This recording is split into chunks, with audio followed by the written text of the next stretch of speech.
Hello friends. So very very good morning, good afternoon, जो जब भी आप ये वीडियो देख रहे होंगे तो आपका स्वागत है सिविल सेवा मार्गदर्शन में। और जैसा कि आप देख रहे हैं मेरे पीछे क्वेश्चंस हैं, तो ये क्वेश्चंस उन एग्जामों के हैं जो बीपीएससी पिछले एक साल में लिया, या बीपीएससी ओरिएंटेड एग्जाम्स जो पिछले एक साल के हुए हैं, या बिहार के जितने एग्जाम्स एक साल के हुए हैं, ये उन सबका करंट अफेयर्स का क्वेश्चन है ये। तो इसको हम लोग अभी यहाँ पे आपके साथ सॉल्व करेंगे, और इसको यूनिडायमेंशनली नहीं सॉल्व करेंगे, मल्टी डायमेंशनली सॉल्व करेंगे। किसी एक पर्पज से ये क्वेश्चन को नहीं देखा जाएगा, मैक्सिमम पर्पज से जितना हो सके उतना इंफॉर्मेशन निकालेंगे इस क्वेश्चन से। तो मेरी एक रिक्वेस्ट है, सबसे पहले आप लोग एक कॉपी और एक पेन लेके बैठ जाइए, बिकॉज एक क्वेश्चन से 5 क्वेश्चन रिवाइज कराऊंगा, एक टॉपिक से 10 टॉपिक रिवाइज कराऊंगा। तो इसी तरह कर करके हम लोग, अगर 50 क्वेश्चन है तो 500 टॉपिक्स, 500 क्वेश्चन प्रोबेबल हम लोग यहाँ पे समझ सकते हैं। तो प्लीज आप लोग से एक रिक्वेस्ट है, आप कॉपी ले लीजिए, पेन ले लीजिए, और बगल में पानी रख लीजिए और रिलैक्स होके बैठिए। टेंशन नहीं लेना, कुछ ही दिन एग्जाम का बचा है। तो स्टार्ट करते हैं बिना किसी देरी के। तो पहला क्वेश्चन है, whom did D Gukesh defeat to become the youngest world chess championship in December 2024? तो इस जो क्वेश्चन है, तो सबसे पहला चीज मैं यहां नोटिस करना चाहूंगा, excuse me, world chess championship. बहुत सारे टेस्ट सीरीज में मैंने देखा, नॉर्वे टेस्ट चैंपियनशिप पूछ रहा है, उसमें भी बच्चे लोग डीगू केस मार रहे हैं। World test championship, chess championship पूछ रहा है, उसमें भी बच्चे डीगू केस मार रहे हैं। तो यहाँ पे समझना पड़ेगा, world chess championship and Norway chess championship दोनों अलग अलग है, दोनों के दोनों अलग है। मैं बताता हूं कैसे। ये वर्ल्ड चेस चैंपियनशिप, इसको ऑर्गेनाइज कराता है फाइड। ये जो हुआ था दिसंबर 2024 का, ये हुआ था आपका सिंगापुर में। इसको जीता था डी गुकेश ने।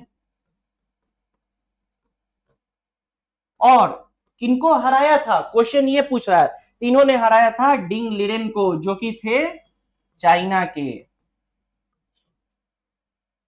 तो यहां से आप देख सकते हैं वर्ल्ड चेस चैंपियनशिप कौन ऑर्गेनाइज कराता है, फाइड करवाता है। कहां हुआ था, तो सिंगापुर में हुआ था। जीता कौन, गुकेश डी। एंड किसको हराया, डिंग लिरेन को। बट एक और चैंपियनशिप हुआ है जो एकदम रिसेंट हुआ है और काफी ज्यादा न्यूज में था, वो था नॉर्वे चेस चैंपियनशिप।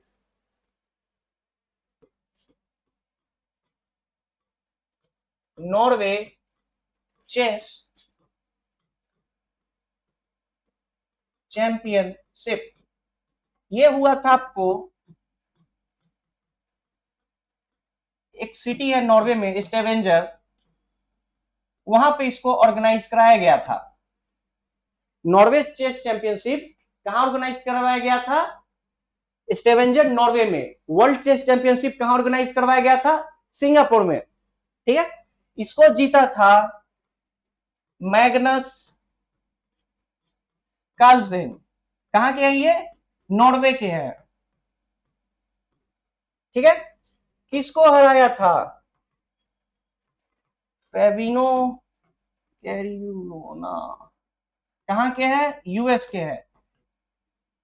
एंड आप बोलिएगा तो सर यहाँ तो गुकेश डी है ही नहीं, तो गुकेश डी थर्ड पे थे, थर्ड पे थे। और इन्होंने, फेविनो ने गुकेश डी को हराया, और उसके बाद ये फाइनल खेले थे आपको मैग्नस कार्लसन से, कार्लसन से, और मैग्नस कार्लसन ने फेविनो को हरा दिया था। तो इतना ज्यादा न्यूज क्यों बना था ये, क्योंकि मैग्नस कार्लसन का पॉइंट था 16, फेविनो का पॉइंट था 15.5, एंड गुकेश का पॉइंट था 14.5। आपसे पॉइंट भी पूछ सकता है एग्जाम में कि मैग्नस का पॉइंट कितना था, तो 16, फेबिनो का कितना पॉइंट था, तो 15.5, 0.5 का बस डिफरेंस था। इसलिए ये बहुत ज्यादा न्यूज में आ गया था, नॉर्वे चेस चैंपियनशिप। तो एक बार आइए रिवाइज कर लेते हैं। वर्ल्ड चेस चैंपियनशिप कहां हुआ था, सिंगापुर में। कौन ऑर्गेनाइज करवाया था, फाइड। कौन जीता था, गुकेश डी। किनको हराया था, डिंग लिरेन, चाइना को। ठीक है, उसके बाद नॉर्वे चेस चैंपियनशिप किधर हुआ था, स्टेवेंजर नॉर्वे में। कौन जीता था, मैग्नस कार्लसन, नॉर्वे के। किनको हराया था, फेरिनो को, यूएसए के। और गुकेश डी हमारे थे थर्ड पोजीशन पे, जिनका पॉइंट था 14.5, और कितने पॉइंट से रहा था मैग्नस ने फेबिनो को? 0.5 पॉइंट से। ठीक है, नेक्स्ट क्वेश्चन। ये जो टॉपिक है ये इस बार भी बीपीएससी में आने वाला, one of the most probable topic मान लीजिए इसको। एंड इसको याद करने का एक ही तरीका है, मैं बताऊंगा अभी। एक पूरा मैं चार्ट बनाऊंगा, आप उस चार्ट को अपने कॉपी में लिख लीजिएगा, बिकॉज उस चार्ट के बाहर क्वेश्चन नहीं आने वाला, जो भी आएगा उसी चार्ट से आएगा। ठीक है, चलिए क्वेश्चन आप लोग ने देख लिया, अब इसको कर देता हूं छोटा।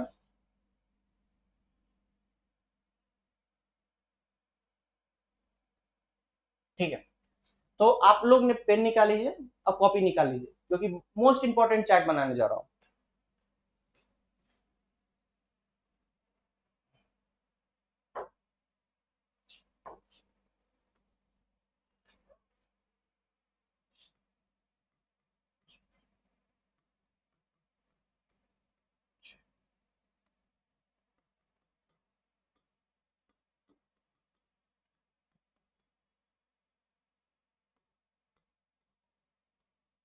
ये 4 चैंपियनशिप होती है, Australian, French, विमिल्टन and US. Okay, and exam में क्वेश्चन आएगा कि कौन कौन सरफेस हार्ड होता है।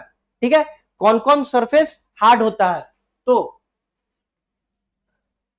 ऑस्ट्रेलियन ओपन में सरफेस हार्ड होता है, फ्रेंच ओपन में सरफेस क्लेई होता है, विंबलडन इकलौता है जहां पे ग्रास का सरफेस होता है ट्रेडिशनली, एंड यूएसए में भी सरफेस हार्ड होता है। ओके, और नेक्स्ट क्वेश्चन आएगा कौन कौन सिटी में ये ऑर्गेनाइज होता है? ऑस्ट्रेलिया वाला मेलबर्न में ऑर्गेनाइज होता है, फ्रेंच वाला पेरिस में ऑर्गेनाइज होता है, विमिल्टन आप बताइए, बहुत न्यूज में था, लंदन में ऑर्गेनाइज होता है, और जो यूएस वाला है वो न्यूयॉर्क में ऑर्गेनाइज होता है।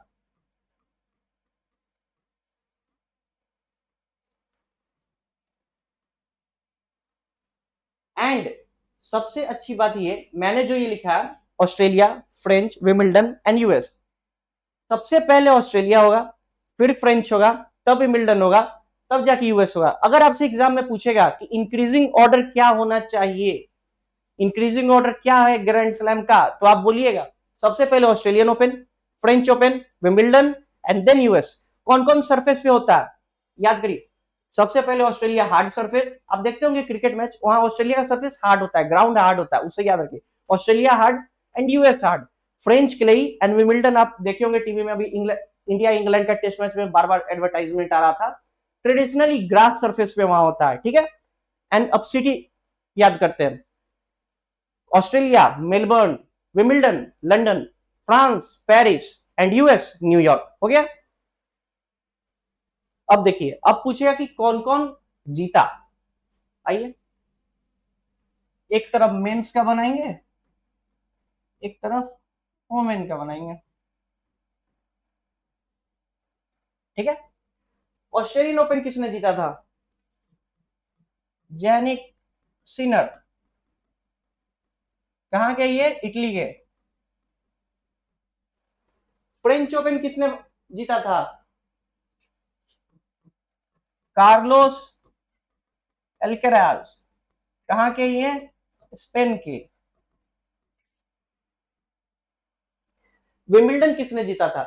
विमिल्टन से याद करने का एक तरीका भी है, रिसेंटली जो विमिल्टन इंडिया इंग्लैंड का टेस्ट सीरीज चल रहा था, तो उसमें विमिल्टन का भी एडवर्टाइजमेंट आ रहा था, तो रोहित शर्मा उनका इंटरव्यू आ रहा था, तो उन्होंने पूछा कि आपके हिसाब से कौन जीतना चाहिए, तो उन्होंने कहा था जैनिक सिनर को जीतना चाहिए, अब वही जैनिक सिनर ने विमिल्टन जीत लिया था, तो इससे भी आप याद रख सकते हैं। एंड यूएस को भी जीता था जैनिक सिनर ने। तो यहां से आप देख रहे हैं सारा जैनिक सिनर ने जीता, बस फ्रेंच जो है कार्लोस अल्कराज ने जीता। अब बात करते वुमेन्स का। ऑस्ट्रेलिया जीता मेडिसन की में, कहां की है? ये यूएसए की है। फ्रेंच किसने जीता? Coco Gauff. कहां की? ये भी यूएस की है। विमिल्टन किसने जीता? ईसा स्विटेक। कहां की है? ये पोलैंड की है। यूएस किसने जीता?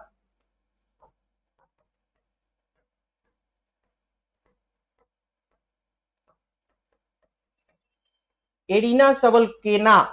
एरिना सबलकेना ने यूएस जीता। ठीक है, मेंस एंड वुमेन्स का मैंने आपको बता दिया। ठीक है, ये आपका हो गया सारा ओपन। किस सरफेस पे होता है, कहां होता है, मेन में कौन जीता, मेन सिंगल्स में, एंड वुमेन सिंगल्स में किसने जीता।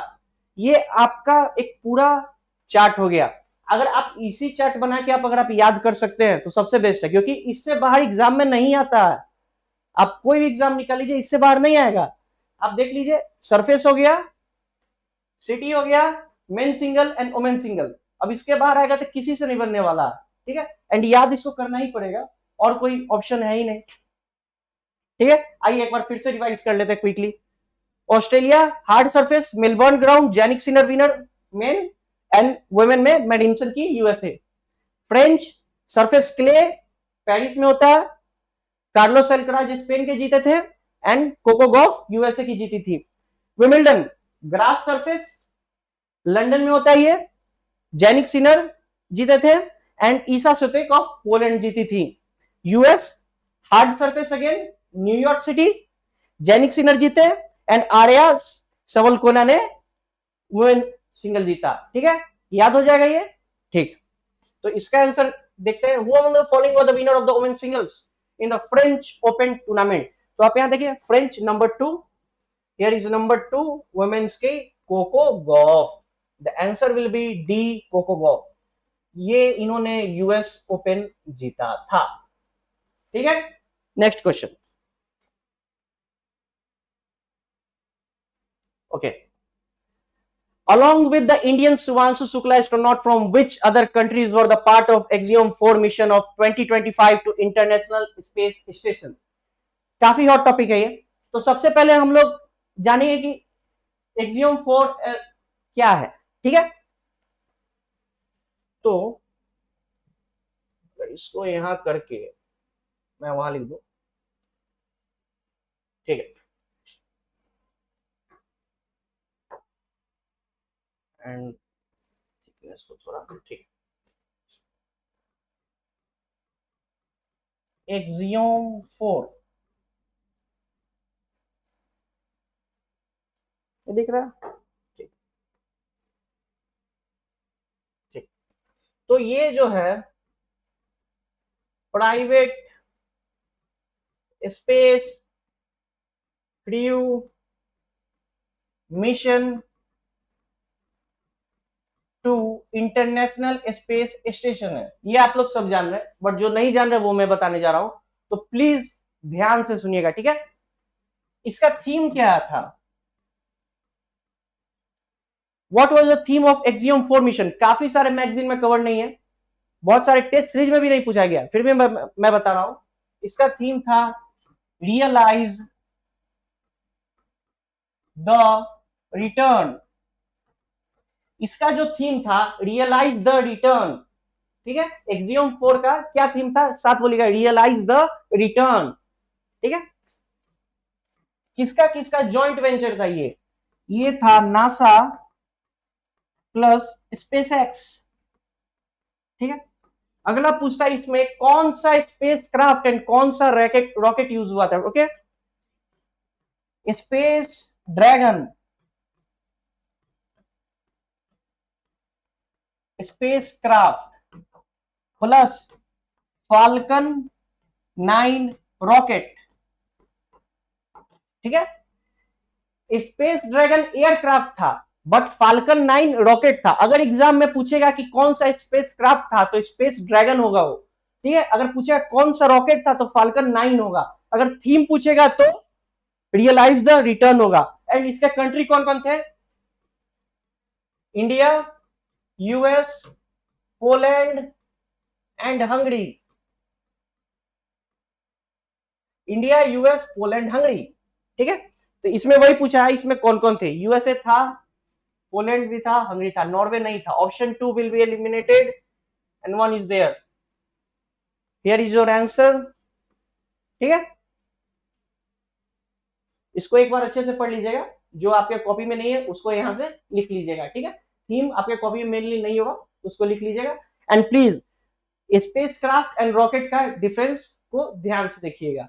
ठीक है, एंड अगला क्वेश्चन ये बन सकता है, ये शुभांशु शुक्ला किधर के थे, तो यूपी के मेनली रहने वाले ये, आप इनको और इनके बारे में स्टडी कर सकते हैं। ठीक है, अगला क्वेश्चन। ठीक है, in 2024 along with the Niger which other country announced their withdrawal from economic community of West African states। ठीक है, अगर आप करंट अफेयर्स फॉलो कर रहे हैं, US and Russia relation follow कर रहे हैं, तो आपको ये आंसर इजीली मिल जाएगा। ठीक है, अगर नहीं मिला तो चलिए बताता हूं। तो जो इकोवास है, फर्स्टली जानेंगे इकोवास क्या है।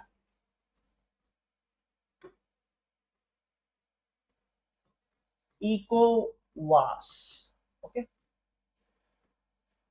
जैसा कि इन्होंने कहा, Economic Community of West African State, एक जितना भी वेस्ट अफ्रीकन स्टेट है, इसमें बताता हूं कितने मेंबर्स है, उनका इकोनॉमिक कम्युनिटी होना, मतलब जो उनका डेवलपमेंट होगा वो शेयर्ड होगा, इकोनॉमी इंटीग्रेट होगा। अगर वहां डेवलपमेंट हो रहा है तो उसी प्रोजेक्ट से मेरा भी डेवलपमेंट होगा, मेरा डेवलपमेंट हो रहा है तो मेरे मेरे प्रोजेक्ट से दूसरे का भी डेवलपमेंट होगा, मतलब हम लोग का शेयर डेवलपमेंट होगा। इसी को इकोवास बनाया गया था। इसीलिए तो इसका पर्पस क्या था,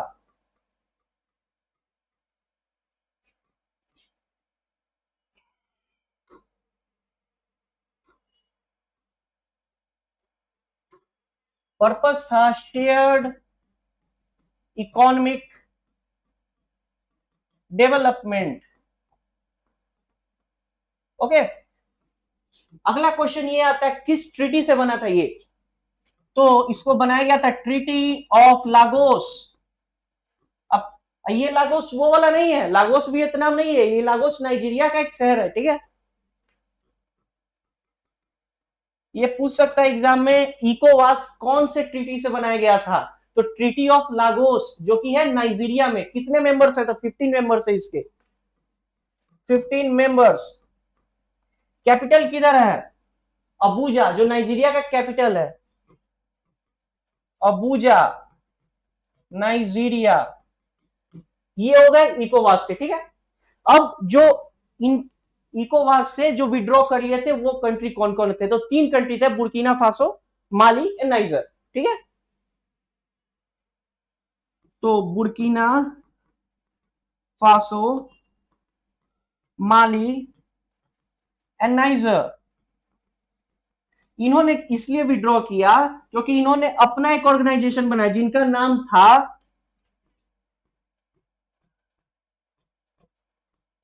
कॉर्पोरेशन ऑफ साहेल। ठीक है, इन्होंने अपना ऑर्गेनाइजेशन बनाया जिसका नाम था कॉर्पोरेशन ऑफ साहेल, मतलब जो हम है साहेल रीजन। साहेल रीजन क्या है, बेसिकली ऊपर अफ्रीका के आप देखिएगा तो सहारा रीजन हो गया। ठीक है, जहां पे सहारा डेजर्ट है, उसी के नीचे एक ट्री कवर वाला रीजन आता है जिसको साहेल रीजन कहा जाता है, जो सेमी डेजर्ट है, पूरा तरीका से डेजर्ट नहीं है। उसी में ये 3 कंट्री आते हैं, बुर्किना फासो, माली और नाइजर। इन्होंने अपना एक कम्युनिटी बनाया जिसका नाम था कॉर्पोरेशन ऑफ साहेल। और ये क्या कम्युनिटी क्या करता था, ये यूएस से जाके अटैच हुआ, सॉरी रशिया से जाके अटैच हुआ। इसका जितना भी डिफेंस रिलेशन हुआ रशिया से जाके हुआ। ठीक है, तो आप समझिएगा, अगर रशिया से जाके इसका रिलेशन हुआ तो यूएस से तो एंटी हो जाएगा ये, जबकि इकोवास यूएस बैक्ड है, यूएस एंड फ्रांस। ठीक है, एंड ये रशिया बैक्ड है, कैपिटलिज्म एंड सोशलिज्म हो गया एंटी, इसलिए इसको निकलना पड़ा वहां से। ठीक है, तो पूछ रहा है कि इकोवास से कौन कौन विड्रॉ किया, तो माली था, बुर्किना फासो था, नाइजर ने दिया, तो 3 and 4 is the correct answer. ठीक है, नेक्स्ट क्वेश्चन, एक मिनट।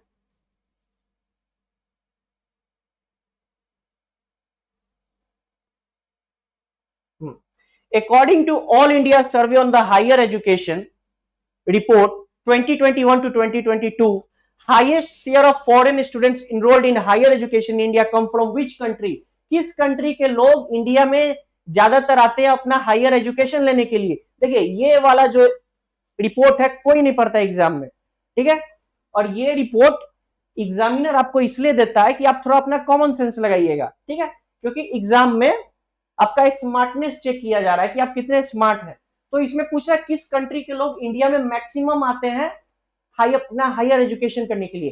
तो अगर आपको कहीं जाना हो तो आप किस जगह जाइएगा जहां पे आपको मिनिमम कॉन्स्ट्रेंट हो, जहां पे आपको लोग रोके नहीं, आपको जाने के लिए कोई पाबंदी नहीं हो, ठीक है। तो बांग्लादेश जैसे कि एग्जांपल है, तो बांग्लादेश आप डायरेक्ट ट्रेवल करके जा सकते हो?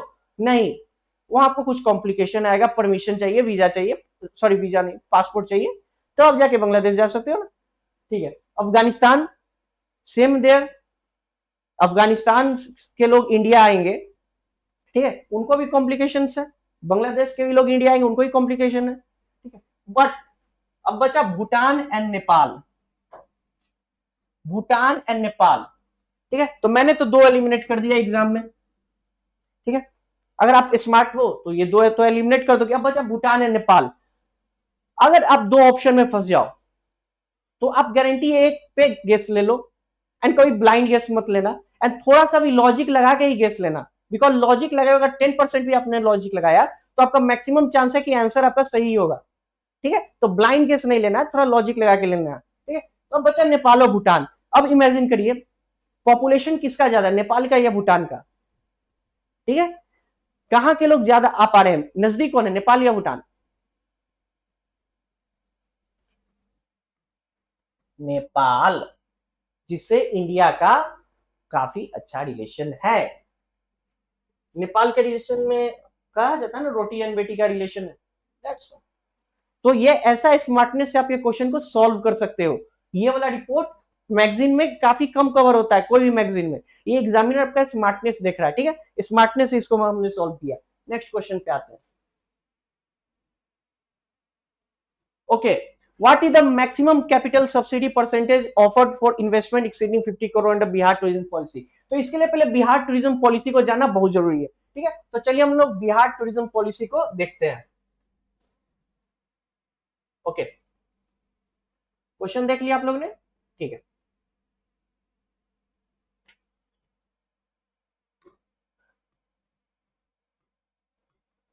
बिहार टूरिज्म पॉलिसी,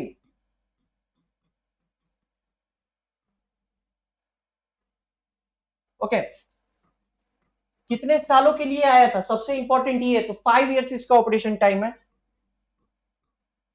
ठीक है। क्या क्या है इसमें, 30% of capital subsidy, and here is a catch, up to 25 crore, ठीक है। Next, 100% electricity bill rebate for 5 years plus 80% GST waive off, ठीक है। 100% land duty registration fee reimbursement, ये है आपका बिहार टूरिज्म पॉलिसी। इसको आप अच्छे से नोट कर लीजिए, ठीक है, याद हो जाएगा आपको, एंड एग्जाम में कोई भी पॉइंट आ जाएगा इस क्वेश्चन का, इससे बाहर नहीं आएगा, ठीक है, अच्छे से याद कर लीजिए। And the next question, okay, which sports person become the youngest ever world chess championship into December 2024? ये मैंने पहले ही स्लाइड में डिस्कस किया था आपसे, ठीक है, ये बीपीएससी का दूसरा जो एग्जाम है उसका क्वेश्चन है ये, ठीक है ना। तो आप इसको आप खुद करिएगा और इसका आंसर आप कमेंट सेक्शन में जरूर बताइएगा, बिकॉज ये मैंने पहले ही स्लाइड में आपको क्लियर कर दिया था, ठीक है।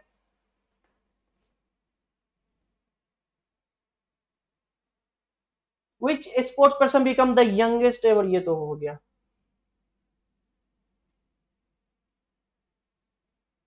Okay, In 2025 Dulip Trophy, which Bihar born player was appointed captain of the East Zone cricket squad? ठीक है, अब इसमें एक छोटा सा कैच होगा, क्योंकि ईशान किशन को कैप्टन पहले अपॉइंट किया गया था इस जोन का दुलीप ट्रॉफी से, फिर ईशान किशन इंजर्ड हो जाते हैं, ठीक है, ईशान किशन इंजर्ड हो जाते हैं, जिनके जगह कैप्टन अपॉइंट कर दिया जाता है अभिमन्यु ईश्वरन को, ठीक है। बट इसका आंसर पूछा है बिहार वन कौन प्लेयर था, किसको अपॉइंट किया था, इसका आंसर होगा ईशान किशन, ठीक है, कंफ्यूज नहीं होना। चलिए,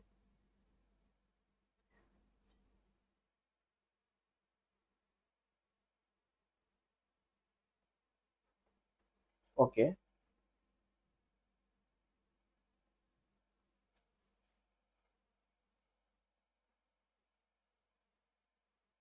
ठीक है। क्वेश्चन है, the fourth edition of exercise Tiger Triumph in April 2025 involved India and which other countries armed forces operation jointly for the first time? जो टाइगर तिरम है, ये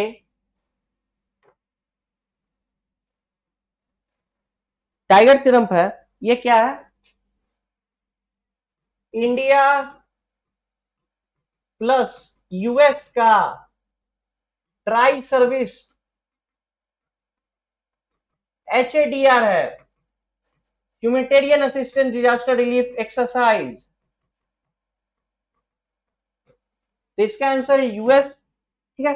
बट ये आता है कि अदर इंपॉर्टेंट एक्सरसाइज कौन कौन है, ठीक है, तो मैं कुछ लिख देता हूं, आप अच्छे से नोट कर लीजिए, मे भी इसमें से एग्जाम में आ जाए।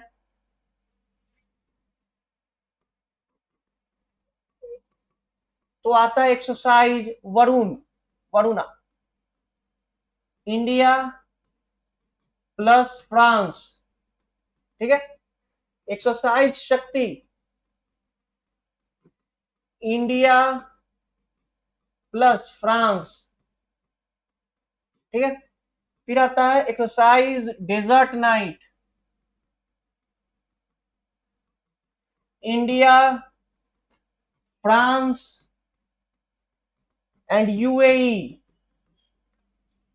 Exercise Dharma guardian, India plus Japan. Exercise Garuda Shakti, India plus Indonesia. Exercise nomadic elephant, बहुत इंपॉर्टेंट है ये, इंडिया प्लस मंगोलिया, ठीक है। फिर आता है आपका exercise Indra, India plus Russia. फिर आता है सिम्बैक्स, इंडिया प्लस कंबोडिया। फिर आता है डस्टलिंक, इंडिया प्लस उज्बेकिस्तान। और कोई छूटा?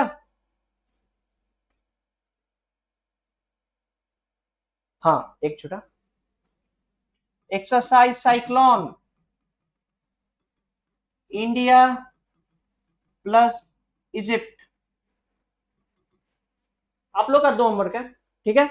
आपको कमेंट सेक्शन में बताना है एक एक एक्सरसाइज जो इंडिया श्रीलंका के बीच होता है एंड इंडिया बांग्लादेश के बीच होता है, ठीक है।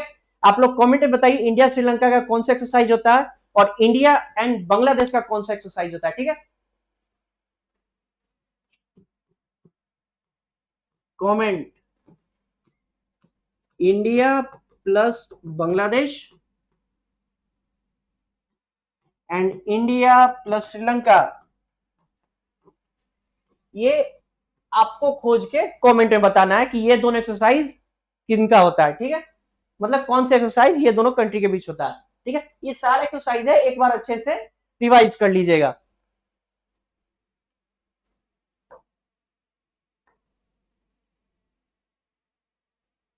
ओके, तो क्वेश्चन है operation Abhyas the nation wide civil defence mock drill held on 7 May 2025 across 244 district was organised by which ministry. Okay, तो ये क्वेश्चन को बनाने का दो तरीका है, या तो आपको आता है तो आप मार दीजिए, ठीक है, अगर नहीं आ रहा है तो कैसे गेस लेना, चलिए मैं बताता हूं। ऑपरेशन अभ्यास है, सिविल डिफेंस मॉक ड्रिल है, ठीक है, दो कीवर्ड हमने चुना, सिविल डिफेंस मॉक ड्रिल, ठीक है, एंड ऑपरेशन अभ्यास। तो ऑप्शन क्या क्या, ministry of finance, Indian Council of Medical Research, ministry of defence research and development organisation, ठीक है।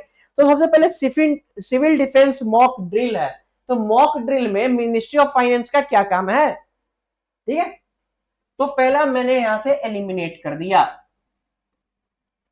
कि सिविल डिफेंस मॉक ड्रिल हो रहा है, उसमें मिनिस्ट्री ऑफ फाइनेंस क्या करेगा, ठीक है, वहां तो पुलिसिंग चल रही है, पुलिस आके आपको रिवाइज करा रही है, मॉक ड्रिल करा रही है कि ऐसे अगर अटैक होता है तो ऐसे ऐसे हम लोग को बिहेव करना है, लाइट्स ऑफ करना है, मेनी अदर स्टफ करना है। तो उसमें मिनिस्ट्री ऑफ फाइनेंस क्या करेगा, कुछ नहीं।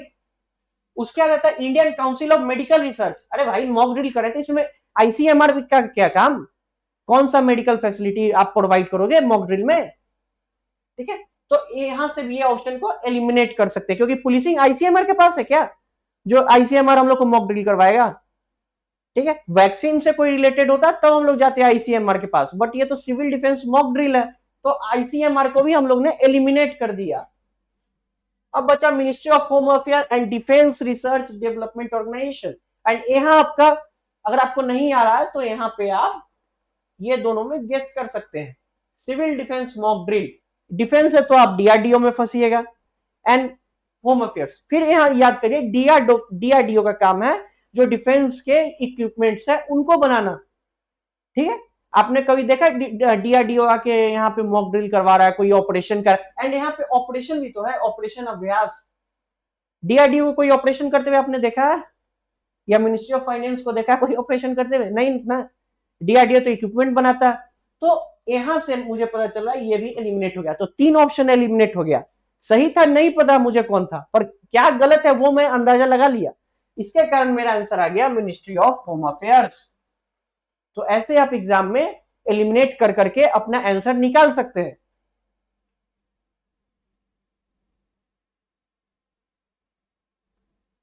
अगला question, okay, what repo rate did RBI set in April 2025 during its monetary policy committee? तो इस क्वेश्चन को बना, इसका पीछे का बहुत बैकग्राउंड है, मैं आपको बताने जा रहा हूं, तो प्लीज पेन रेडी रखिएगा, ठीक है, थोड़ा रिलैक्स करना है कर लीजिए, क्योंकि काफी लंबा टॉपिक ये होने वाला है, ठीक है। तो मॉनेटरी पॉलिसी कमिटी, आरबीआई, ठीक है, तो मॉनेटरी पॉलिसी कमिटी क्या है, तो 2016 से पहले क्या होता था कि जो गवर्नर ऑफ द आरबीआई थे वो क्या करते थे, खुद से इंटरेस्ट रेट सेट करते थे, ठीक है, इंटरेस्ट मतलब रेपो रेट जो हो गया, इन्फ्लेशन टारगेटिंग। तो इससे क्या होता था, government of India authority RBI authority में दोनों में डिफरेंसेस आ जाते थे, ठीक है ना, मतलब authority RBI and government of India दोनों में डिफरेंस आ रहे।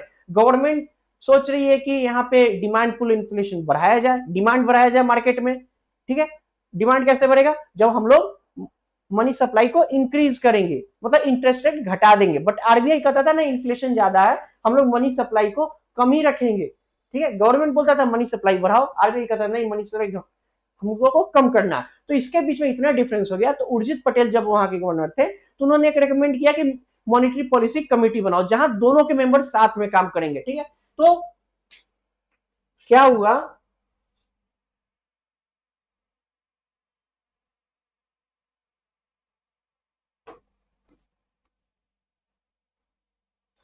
हाँ, तो 2016 में जो आरबीआई एक्ट 1934 है उसको अमेंड कर दिया गया, 2016 में इसको अमेंड किया गया और बनाया गया मॉनेटरी पॉलिसी कमेटी, ठीक है। इसमें क्या होता है, इसमें कितने मेंबर्स होते हैं, 6 मेंबर्स होते हैं। काफी एग्जाम्स में ये क्वेश्चन पूछा गया कि मॉनेटरी पॉलिसी कमेटी में कितने मेंबर्स होते हैं, तो मॉनेटरी पॉलिसी कमेटी में 6 मेंबर्स होते हैं। कौन कौन, गवर्नर ऑफ आरबीआई ये होते हैं चेयरमैन, ठीक है। डिप्टी गवर्नर, उसके बाद आते हैं आरबीआई ऑफिशियल और 3 गवर्नमेंट ऑफ इंडिया ऑफिशियल। ठीक है। अब यहां देखिए गवर्नमेंट के भी लोग नॉमिनेट है इसमें, आरबीआई के भी लोग हैं, तो साथ मिलकर काम करना हुआ ना। अब आता है कि एमपीसी का कोरम क्या है। किसी भी मीटिंग को चलने के लिए उसका कोरम होता है, मतलब कितने मिनिमम पीपल प्रेजेंट होने चाहिए। तो इसका कोरम है 4 पीपल का, जिसमें कि गवर्नर का होना मस्ट है। अगर गवर्नर नहीं है वहां तो डिप्टी गवर्नर का होना मस्ट है। मतलब ये दोनों में से कोई एक रहेगा तभी कोरम चल सकता है। ठीक है। एंड मॉनिटरी पॉलिसी कमेटी का जो भी रिकमेंडेशन आएगा वो बाइंडिंग होगा आरबीआई पे। ठीक है। तो क्या रिकमेंडेशन आएगा, तो चलिए वो देखते हैं। तो monetary policy firstly benchmark rate set करती है।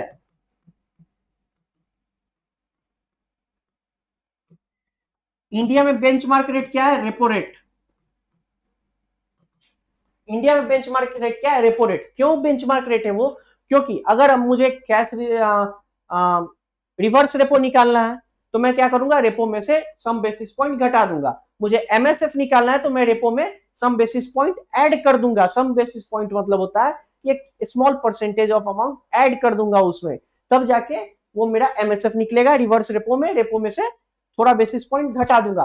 तो ये रेपो जो है एक्चुअल जो है वही एक्चुअल रेट है, उसी से या तो ज्यादा बढ़ के कोई दूसरा रेट बन रहा है या रेपो से घट के कोई दूसरा रेट बन रहा है। रेपो से घट के रिवर्स रेपो, रेपो से ज्यादा एमएसएफ। ठीक है। वो एमएसएफ क्या है, सीलिंग रेट। रिवर्स रेपो क्या है, पहले था फ्लोर रेट, पर अब क्या हो गया है, एसडीआर हो गया फ्लोर रेट। ये मैं आपको इकोनॉमिक्स के क्लास में बताऊंगा। ठीक है। तो एमपीसी का काम क्या है, सेट बेंचमार्क रेट जो कि है रेपो रेट। उसके बाद क्या काम है, government of India plus RBI दोनों मिलके इन्फ्लेशन टारगेट करेगा एवरी 5 ईयर्स। अगर क्वेश्चन आता है क्या आरबीआई का इकलौता काम है इन्फ्लेशन टारगेट करना, तो आंसर इज नो। क्या गवर्नमेंट ऑफ इंडिया का इकलौता काम है इन्फ्लेशन टारगेट करना, द आंसर इज नो। क्या दोनों का साथ मिलकर काम करना है इन्फ्लेशन टारगेट, तो yes, the answer is yes. ठीक है। तो government of India and RBI दोनों साथ मिलकर इन्फ्लेशन टारगेट करते हैं as per monetary policy committee. ठीक है। और अगला क्वेश्चन, ये कितने बार साल में मिलते हैं, तो साल में ये 4 बार मिलते हैं।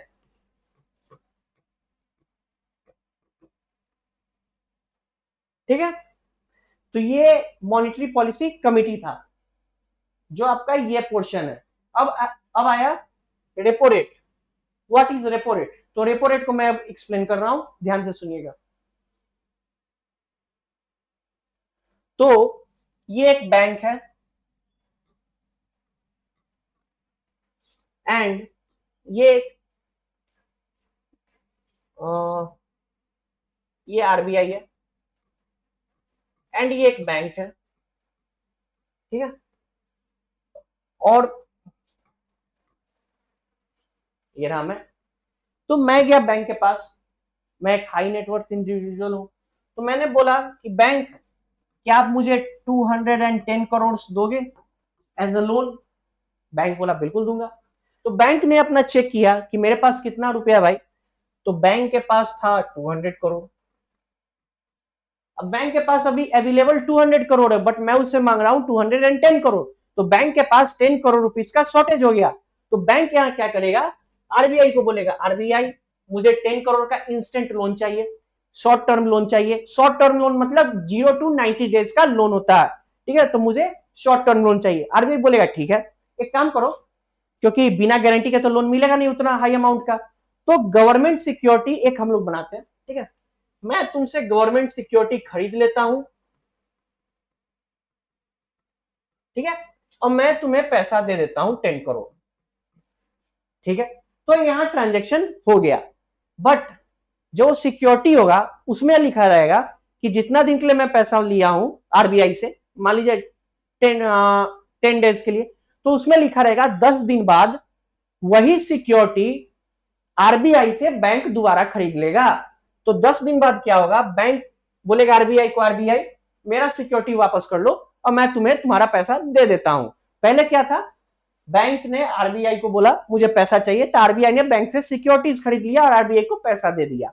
किसी से कोई चीज खरीदेंगे तो उसको पैसा दे देते हैं ना, तो उसी तरह बैंक ने क्या किया, आरबीआई को पैसा दिया, आरबीआई से पैसा लिया, बैंक ने अपना सिक्योरिटीज आरबीआई को बेच दिया।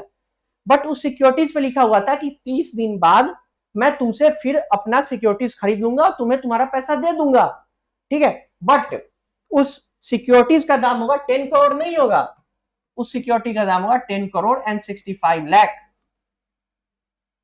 ठीक है। तो ये जो 65 लाख हुआ, यही आपका रेपो का इंटरेस्ट हुआ, यही आपका रेपो रेट हुआ। जितना परसेंट होगा उतना ही परसेंट लगेगा, 6% होगा तो 6% से लगेगा 10 करोड़ पे, ठीक है। यही था repo rate.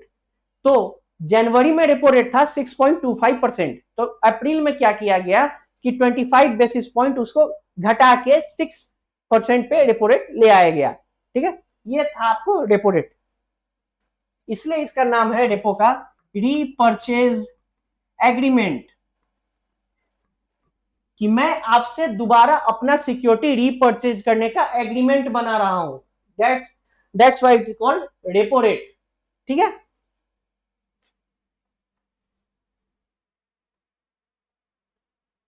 Okay, the next question is, ओ पिछला का आंसर नहीं मिला। ओके, तो इसका आंसर क्या होगा 6%।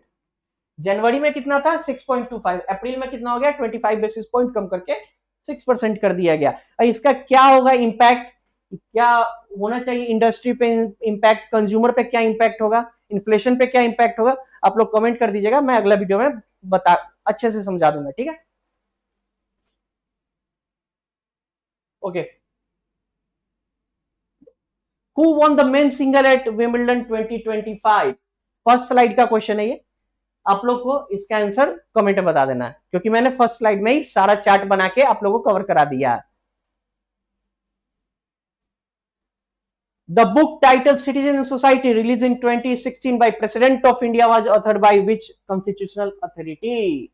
तो 2016 में ये बुक रिलीज किया गया था, ये किस कॉन्स्टिट्यूशनल अथॉरिटी के द्वारा किया गया, मतलब कौन सा, मतलब कौन किन्होंने ये बुक लिखा है।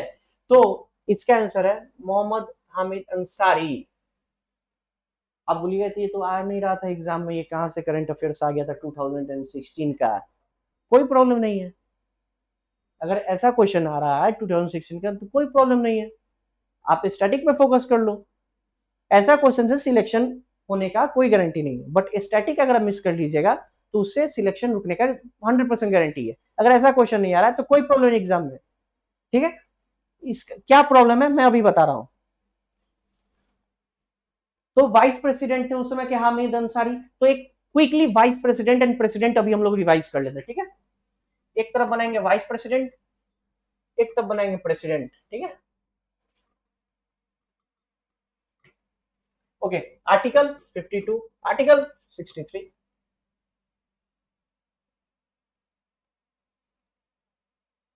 ठीक है। ओके, सबसे पहला वाइस प्रेसिडेंट का पोस्ट कहां से लिया गया है, तो यूएस से वाइस प्रेसिडेंट का पोस्ट लिया गया। क्वालिफिकेशन क्या क्या होना चाहिए, तो qualification citizen of India, age पूछता है मैक्सिमम एग्जाम में कि वाइस प्रेसिडेंट बनने के लिए कौन कितना एज होना चाहिए, तो एज होना चाहिए 35 years, and qualified to be member of Rajya Sabha, because vice president Rajya Sabha के चेयरमैन होते हैं।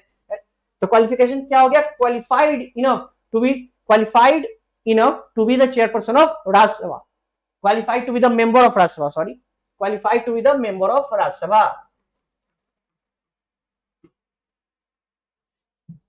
Sorry for the writing.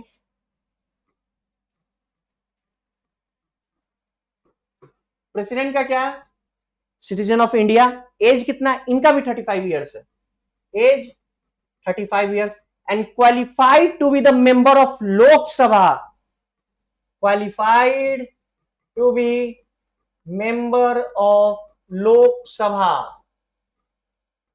Lok Sabha यहां है एंड राज्यसभा यहां। वाइस प्रेसिडेंट किसका, वाइस प्रेसिडेंट के लिए क्या क्वालिफिकेशन होना चाहिए, राज्यसभा का मेंबर बनने के लिए मैं क्वालिफाइड होना चाहिए, और प्रेसिडेंट के लिए क्या क्वालिफिकेशन होना चाहिए, qualified to be the member of Lok Sabha, ठीक है। अब सबसे मेन क्वेश्चन एग्जाम में आता है कि इलेक्टोरल कॉलेज में कौन कौन से मेंबर होते हैं, ठीक है। तो प्रेसिडेंट के इलेक्टोरल कॉलेज में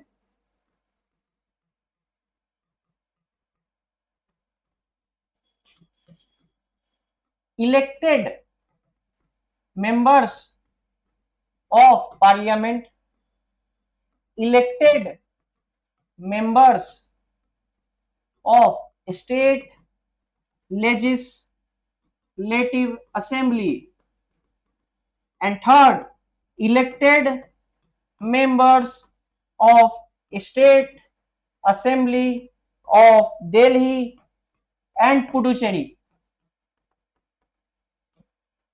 मैक्सिमम एग्जाम में ये क्वेश्चन पूछा गया है कि प्रेसिडेंट का इलेक्टोरल कॉलेज में कौन कौन से मेंबर्स होते हैं। तो जितना भी elected members of parliament, elected members of state legislative assembly and elected members of assemblies of Delhi and Puducherry, ठीक है। एंड वाइस प्रेसिडेंट के इलेक्टोरल कॉलेज में कौन कौन आते हैं? Member of parliament, elected plus nominated.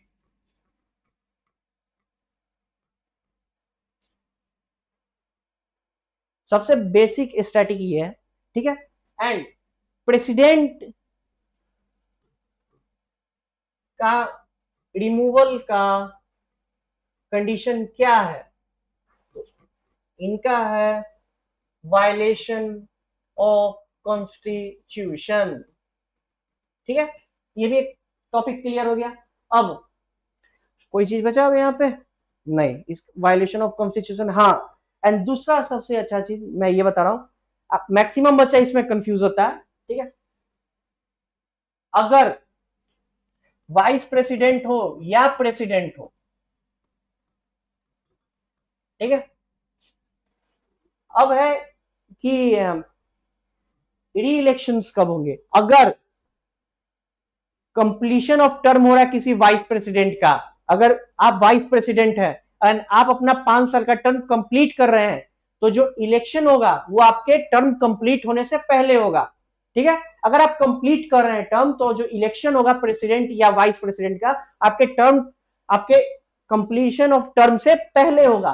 But अगर आप रिजाइन कर रहे हैं, डेथ हो गया या रिमूवल हो गया, ठीक है, तो जो इलेक्शन होगा वाइस प्रेसिडेंट का वो एज सून एज पॉसिबल होगा, एंड प्रेसिडेंट का नॉट मोर देन 6 मंथ्स। मतलब प्रेसिडेंट का इलेक्शन अगर आप रिजाइन, डेथ या रिमूवल हुआ तो 6 महीने के अंदर ही करवाना है। बट वाइस प्रेसिडेंट का है क्या? एज सुन एज पॉसिबल, कोई टाइम लिमिट नहीं है। ये भी एग्जाम में पूछा जा सकता है। एंड अगला पॉइंट ये पूछा जा सकता है कि अगर, हाँ, ये दोनों का इलेक्शन डिस्प्यूट कौन सा कोर्ट हैंडल करता है? तो ये दोनों का election dispute supreme court of India handle करता है, ठीक है। एंड अगर supreme court of India election of the president को वॉइड कर दिया, मतलब कह दिया कि नहीं ये वैलिड नहीं है, तो जितना भी काम किया गया होगा प्रेसिडेंट के द्वारा, क्या वो इनवैलिड होगा? The answer is no, because जो प्रेसिडेंट का जो ऑफिस है, ये प्रेसिडेंट खुद से अपना काम नहीं करते, काउंसिल ऑफ मिनिस्टर के रिकमेंडेशन पे अपना काम करते हैं। तो जितना भी काम होगा वो वैलिड ही रहेगा अगर इलेक्शन ऑफ प्रेसिडेंट को इनवैलिड कर दिया गया फिर भी, ठीक है। अगला क्वेश्चन आते हैं। अगर पॉलिटी का आपको चाहिए अच्छा अच्छा टॉपिक पे एक 1 शॉर्ट वीडियो, तो कमेंट में बताइएगा, सर आके पॉलिटी का एक सेशन ले लेंगे और आप लोग से अच्छे से ये करवा देंगे, ठीक है। मैं बस बेसिक बता दिया हूं, आप ऐसे रिवाइज कर सकते हो, एक चार्ट बना के, एक तरफ प्रेसिडेंट एक तरफ वाइस प्रेसिडेंट, ठीक है। चलिए नेक्स्ट क्वेश्चन पे आते हैं। Okay, how many countries participated in the 11th international day of yoga 21 जून 2025? सबसे पहला क्वेश्चन यह आता है, पहला योगा डे कब बना था? तो पहला योगा डे बना था इसके 10 साल पहले, 21 जून 2015। योगा डे को 10 ईयर्स हो रहे हैं। तो हर एग्जाम में यह क्वेश्चन इंपॉर्टेंट आ जाएगा कि योगा डे कब बनता है, थीम क्या है। तो इस बार का थीम क्या था? One earth one health. Theme क्या था? वन अर्थ वन हेल्थ, ठीक है। कितने कंट्रीज ने पार्टिसिपेट किया था? 191 कंट्रीज ने पार्टिसिपेट किया था। ठीक है, चलिए okay. India's first ever National Space Day was celebrated on 23 August 2024 to commemorate which historic achievement? Launch of India's first satellite Aryabhatta, successful test of Gaganyaan crew model, successful landing of Chandrayaan 3। अगर आपको पता है, अगर आप न्यूज़पेपर बोलिएगा मैं नहीं follow करता हूं, तो आप सोशल मीडिया फॉलो करते होंगे। तो सोशल मीडिया जब आप फॉलो कर रहे थे तो 23 अगस्त 2024 को हर सोशल मीडिया पे एक ही न्यूज था कि इंडिया जो है लूनर साउथ पोल पे सॉफ्ट लैंडिंग अचीव कर लिया गया है इंडिया के द्वारा। ठीक है, तो इसका आंसर होगा successful landing of Chandrayaan 3 on the moon. But इससे हम लोगों को क्या इंफॉर्मेशन निकालना है मैं अभी बता रहा हूं। देखिए, सबसे पहला चीज, इसरो कब स्टेब्लिश हुआ गया किया गया था इसको? 15 अगस्त 1969। ठीक है, अब इसमें बात था चंद्रयान का। तो चंद्रयान कितने थे? चंद्रयान 1 2 3, चंद्रयान 1, चंद्रयान 2, चंद्रयान 3। इसको किया गया था 2008 में। ठीक है, कौन से रॉकेट से? पीएसएलवी, इसको जीएसएलवी, इसको जीएसएलवी मार्क 3। ठीक है, अब चंद्रयान 1 में क्या था? इसने डिटेक्ट किया था वाटर एंड हाइड्रोक्सिल्स,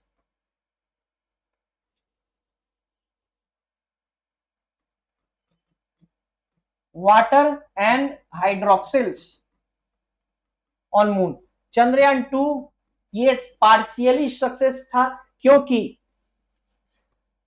इसमें क्या क्या था? Orbiter plus lander plus rover. तो जो लैंडर एंड रोवर था ये हो गया था क्रैश, जो ऑर्बिटर था वो फंक्शनिंग था, इसलिए इसका जो ऑर्बिटर था वो फंक्शन था, बाकी सब क्रैश हो गया था। इसके लिए हम लोग ने चंद्रयान 3 लॉन्च किया। तो चंद्रयान 3 ने लूनर साउथ पोल पे सॉफ्ट लैंडिंग अचीव कर लिया था उस डेट को। अब आता है क्वेश्चन, ये पीएसएलवी एंड जीएसएलवी क्या है? तो एग्जाम में मैंने देखा है मैक्सिमम पूछा गया the work horse of ISRO किसको कहा जाता है। तो आइए हम लोग आंसर निकालते हैं। सबसे पहला जो इसरो बना था उसके बाद उसने अपना रॉकेट बनाया, इसका नाम था एसएलवी। एसएलवी मतलब स्मॉल लॉन्च व्हीकल। ठीक है, उसके बाद बनाया गया पीएसएलवी, अब है जीएसएलवी। ठीक है, अब एसएलवी में क्या था? जो रॉकेट का इंजन था इसमें 4 स्टेजेस थे फ्यूल के, एंड और 4 सॉलिड थे। ठीक है, और ये जो था 40 केजी का पेलोड ले सकता था लोअर अर्थ ऑर्बिट में। ठीक है, उसके बाद क्या किया इसरो ने? अगला जनरेशन का सैटेलाइट बनाया जिसमें था सॉलिड लिक्विड सॉलिड लिक्विड, और ये जो लिक्विड था इसी का नाम था विकास इंजन। विकास इंजन किसके द्वारा बनाया गया था? इंडिया प्लस फ्रांस, फ्रांस से टेक्नोलॉजी ट्रांसफर हुआ था। ठीक है, और इसी पीएसएलवी को वर्क हॉर्स ऑफ इसरो कहा जाता है, क्योंकि जो मैक्सिमम सैटेलाइट है इसी पीएसएलवी से भेजा गया था, जो मंगलयान था इसी पीएसएलवी से भेजा गया था। ठीक है, अब आया जीएसएलवी। इसमें क्या था? Solid liquid and cryogenic engine. Cryogenic engine क्या होता है? Liquid hydrogen plus liquid oxygen. ठीक है, इसका पेलोड कितना था? 6 tonne in low earth orbit and 2250 kilos in geosynchronous orbit. ठीक है, हमने इसरो का सारा समझ गया, हमने सारा समझ लिया कौन जीएसएलवी था, कौन पीएसएलवी था, किसमें क्रायोजेनिक इंजन था। ठीक है, विकास इंजन कौन था? ठीक है, किसके द्वारा बनाया गया था, किसे हेल्प लेके बनाया गया था, कहां से टेक्नोलॉजी ट्रांसफर हुआ था। ठीक है, वर्क हाउस ऑफ इसरो किसको कहा जाता है? पीएसएलवी रॉकेट को। ठीक है, चलिए नेक्स्ट क्वेश्चन पे आते हैं। Which summit did Prime Minister Modi co-chair with the President in the France, President of the France in the February 2025? ठीक है, ये काफी चर्चा हुआ था इस पे। तो इसका आंसर था, पहले देखिए फरवरी में G7 समिट, को chair with president of the France. तो क्या इंडिया G7 का मेंबर है जो उसको चेयर करेगा? Answer is no. ठीक है, अब आया AI action summit, climate action summit and technology development summit. ठीक है, तो क्लाइमेट हो सकता है, बिल्कुल हो सकता है, एआई हो सकता है, एंड टेक्नोलॉजी डेवलपमेंट समिट हो सकता है। ठीक है, आपने बस एक इसका एलिमिनेट कर पाया। तो इसका जो आंसर है वो है AI action summit. AI action summit कब कब हुआ, चलिए मैं आपको बता देता हूं। पहला हुआ था ब्लेचले पार्क, यूके। उसके बाद हुआ सियोल समिट, साउथ कोरिया। फिर हुआ एआई एक्शन समिट, फ्रांस। अच्छे से नहीं दिख रहा है क्या? चलिए अच्छा से लिख देता हूं। ठीक है, पहला क्या कौन था? Bletchley park, UK. सेकंड कहां था? Seoul summit, south Korea. Third का था AI action summit, France. And जो अगला समिट होने वाला है एआई समिट, वो कहां होने वाला है? इंडिया में। दैट्स वाई ये इंपॉर्टेंट हो जाता है। अभी तक के जितने एआई समिट थे ये रहे। ठीक है, पहला कहां है? Bletchley park, UK. सेकंड कहां था? Seoul summit, south Korea. Third क्या है? AI action summit, France. And fourth कहां होने वाला एआई समिट? इंडिया। ठीक है, तो इसका आंसर है AI action summit. Next question, who assumed the office of 52nd CGI of on 14th May 2025? ठीक है, तो इसका आंसर था justice B R Gavai. But important ये है कि बीपीएससी में से क्या पूछ सकता है, तो बीपीएससी में ये पिछले बार का क्वेश्चन था, एक बार का, कि ये जो चीफ जस्टिस है कौन से हाई कोर्ट से एलिवेट किए गए थे। तो ये जो थे B R Gavai, honourable chief justice of India, ये पहले बॉम्बे हाई कोर्ट में थे, बॉम्बे हाई कोर्ट में थे। ठीक है, एंड अदर इंपॉर्टेंट चीज यह रहता है, अगर यहाँ पे हाई कोर्ट का बात आया तो मैं जल्दी से 1 मिनट में high court and supreme court का क्विक रिवीजन भी करवा देता हूं। ठीक है, फिर से चलिए एक चार्ट बना लीजिए। हाई कोर्ट, सुप्रीम कोर्ट, सबसे important number of high courts in India 25। ठीक है, आर्टिकल 214 एंड 124। ठीक है, क्वेश्चन, हाई कोर्ट के जज को कौन अपॉइंट करता है?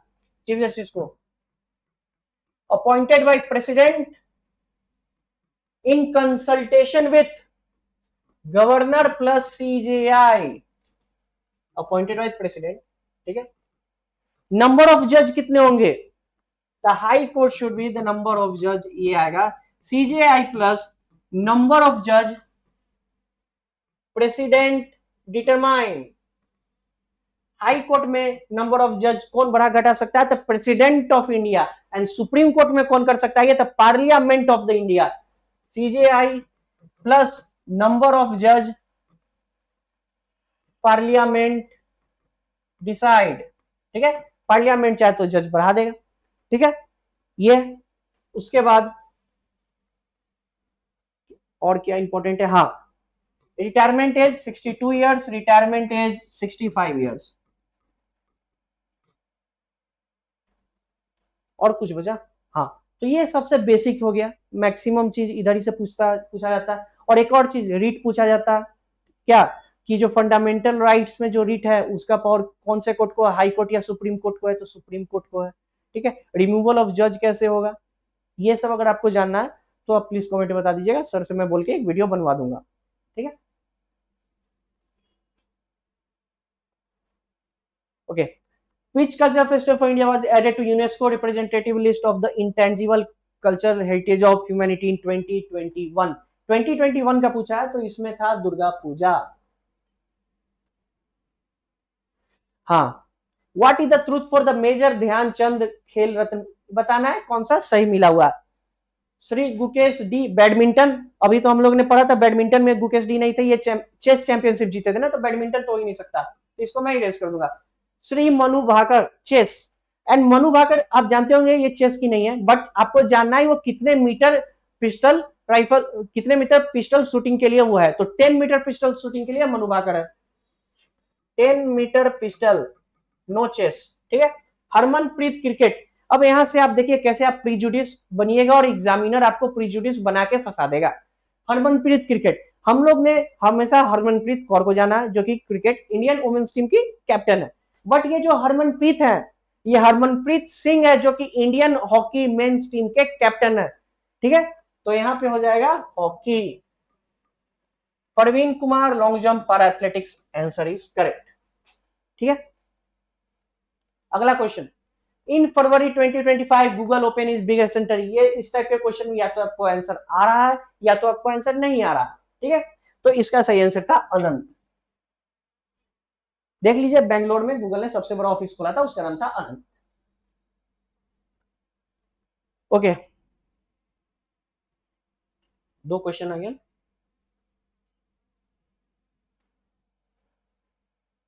ठीक है, which award was given to Sharda Sinha of Bihar posthumously in 2025। दो अवार्ड मिले गए हैं, एक पद्म विभूषण, एक पद्म भूषण। ठीक है, तो शारदा सिन्हा को पद्म विभूषण मिला है। ठीक है, बट उससे भी इंपॉर्टेंट हम लोग के लिए यह है कि शारदा सिन्हा किस डिस्ट्रिक्ट से बिलोंग करती है। तो शारदा सिन्हा सुपौल डिस्ट्रिक्ट से बिलोंग करती है। ठीक है ना। एंड अदर जो थे पद्म भूषण जिनको मिला था, उनका नाम था श्री सुशील कुमार मोदी। ठीक है, एंड बीपीएससी का ट्रेंड है कि ये पूछ देते हैं कि सबसे पहला इलेक्शन इन्होंने कहां से लड़ा था। तो इन्होंने 1990 में सबसे पहला इलेक्शन लड़ा था पटना सेंट्रल से। ये एमएलए थे, पटना सेंट्रल से एमएलए थे बीजेपी से। उसके बाद 2004 में ये पहला बार मेंबर ऑफ पार्लियामेंट बने भागलपुर से। ठीक है, ये दो इंफॉर्मेशन याद कर लीजिएगा। पहला बार कहां से एमएलए बने थे सुशील मोदी? पटना सेंट्रल से, जिसका नाम अब कुम्हरार कर दिया गया। और second member, first time member of parliament कब बने थे? 2004 में भागलपुर कॉन्स्टिट्यूएंसी से। ठीक है, next question. In ICC champions trophy 2025 who one the man of the series? ठीक है, चलिए यहां पे देखते हैं। जसप्रीत बुमराह तो खेल ही नहीं रहे थे, तो इनका नाम काट दीजिए। सचिन रविंदर, विराट कोहली एंड रोहित शर्मा। देखिए, जो विराट कोहली है आपके किंग कोहली, इनको 2023 वर्ल्ड कप का मैन ऑफ द सीरीज मिला था। विराट कोहली ने पाकिस्तान के अगेंस्ट शतक मारा था, ऑस्ट्रेलिया के अगेंस्ट 80 प्लस ऑड रन मारे थे। तो बट फाइनल्स में इन्होंने, इनका बल्ला नहीं चल पाया। तो विराट कोहली सैडली, विराट कोहली इसका आंसर नहीं है। Rohit Sharma man of the match थे, मैन ऑफ द सीरीज नहीं थे। याद रख लिया, Rohit Sharma man of the match थे। न्यूजीलैंड से मैच था, Rohit Sharma man of the match थे। ये मैन ऑफ द मैच थे, नॉट सीरीज। तो ये भी आंसर करोगे। अब बचे Rachin Ravindra, allrounder, left hand batter plus left hand bowler. तो रचिन रविंदर जो थे मैन ऑफ द सीरीज थे आईसीसी चैंपियंस ट्रॉफी के। आपका काम ये है, ये याद कर लीजिएगा गोल्डन बैट किसको मिला था एंड गोल्डन बॉल किसको मिला था चैंपियंस ट्रॉफी में, और कौन सा कंट्री होस्ट किया था चैंपियंस ट्रॉफी 2025 को। एंड उसका आंसर यूएई मत दीजिएगा, क्योंकि उसका आंसर होगा पाकिस्तान। ठीक है, ओके।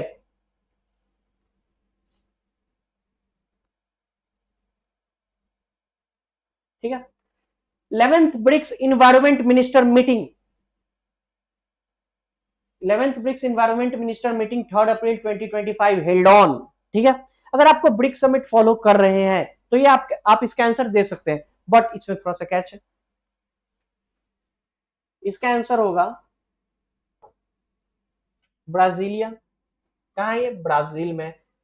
बट आप देख रहे 11th ब्रिक्स, बट अभी न्यूज में तो 17th ब्रिक्स चल रहा था, आने वाला 18th ब्रिक्स है। तो 11th ब्रिक्स क्या है? तो ब्रिक्स के अंदर जो इन्वायरमेंट मिनिस्टर का जो समिट होता है, ठीक है, वो 11वां बार हुआ है। ठीक है, जो पहले का 6 बार था उसमें इन्वायरमेंट को उतना प्रायोरिटी नहीं दिया गया, बट अब जो है दिया जा रहा है, इसलिए 11वां बार उसका समिट हुआ है। तो वो ब्राजीलिया में हुआ था। बट हम लोग के लिए इंपॉर्टेंट है ब्रिक्स समिट क्या है। तो चलिए जल्दी से क्विक रिवीजन करते हैं ब्रिक्स समिट का। तो ये जो ब्रिक्स है, तो ये पहले ब्रिक था, और यही इसके फाउंडिंग मेंबर थे 4। ब्रिक्स नहीं था पहले, पहले था ब्रिक। तो Brazil, Russia, India and China. ये जो टर्म था मैक्सिमम एग्जाम पूछा गया, जिमोन नील ने कॉइन किया था 2001 में, जो अभी सेक्रेटरी ऑफ यूएस स्टेट है, secretary of health in US state है जिमोन नील अभी, और एक अच्छे इन्वेस्टर भी रहे। ठीक है, इन्होंने ये टर्म कॉइन किया। उसके बाद फर्स्ट समिट हुआ था आपको रशिया में,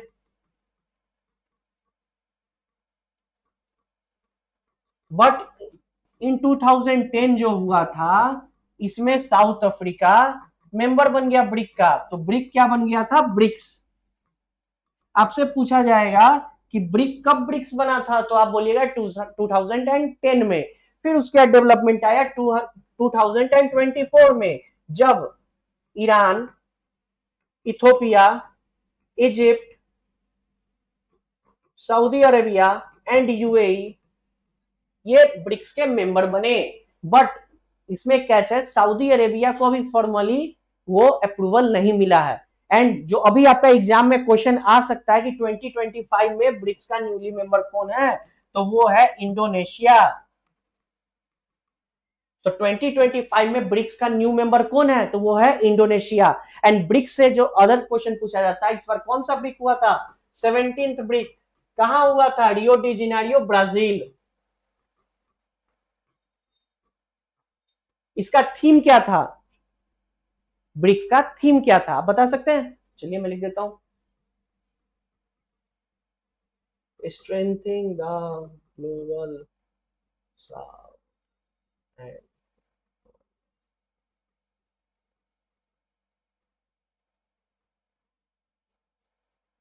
strengthening the global south cooperation, strengthening the global south cooperation. ठीक है, ये फर्स्ट लाइन है। इसके आगे का लाइन क्या है वो आप कमेंट में बता दीजिएगा। ठीक है, ओके। एंड ब्रिक्स से अगला इंपॉर्टेंट ये आता है एनडीबी। एनडीबी कहां पे इसका हेडक्वार्टर है? संघाई में। ब्रिक्स का हेडक्वार्टर कोई नहीं, ये बात याद रख लीजिएगा। तो एनडीबी का जो हेडक्वार्टर है संघाई में। ये कब बना था? 6 ब्रिक्स समिट में। कहां हुआ था 6 ब्रिक्स समिट? फोर्जेला, फोर्जेला में होता है, रशिया का जो जगह है।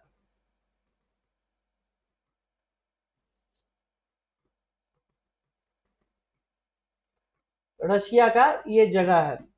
तो ये इसको 2014 में अनाउंस किया गया था, बट 2015 में इसको काम करने का अनुमति मिल गया है।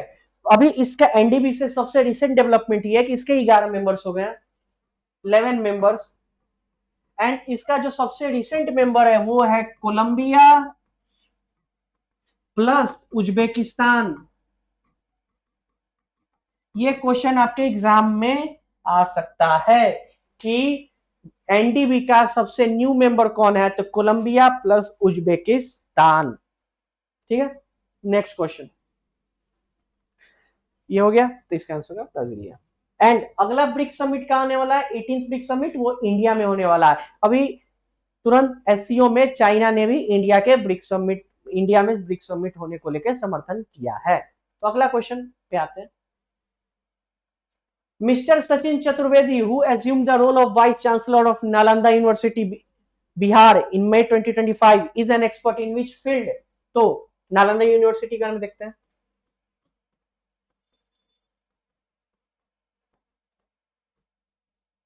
कब बना था ये? बनाया गया था कुमार गुप्ता 1 इन 427 एडी। इसके रूइंस को किसने खोजा था? बीपीएससी का फेवरेट क्वेश्चन, फ्रांसिस बेकनम। ठीक है,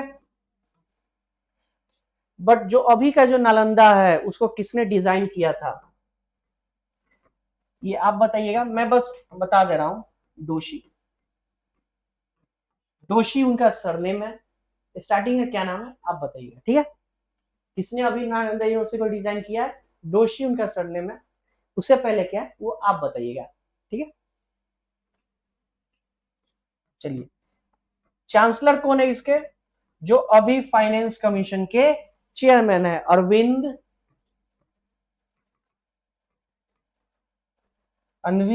प्रगराजे। प्रगराजे इनका नाम है। ये फाइनेंस कमीशन के चेयरमैन है और नालंदा यूनिवर्सिटी के चांसलर भी है।